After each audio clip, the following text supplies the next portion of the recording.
sa mga tao dyan, sipag at tiyaga lang para maabot ang pangarap.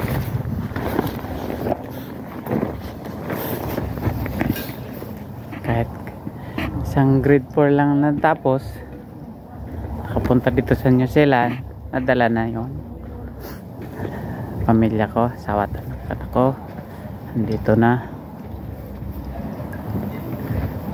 Kahit mahirap, at least masaya. Taguyod ko sila sa trabaho kong ito. Dinadaan ko lang sipag at tiyaga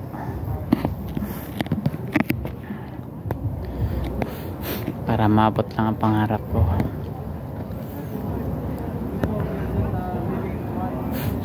Sana balang araw matapos ko yung pag-aaral ko sa carpentry ng New Zealand at balak mapagtayo ng konting business lang, makakuha ng mga project, makagawa ng mga ganitong bahay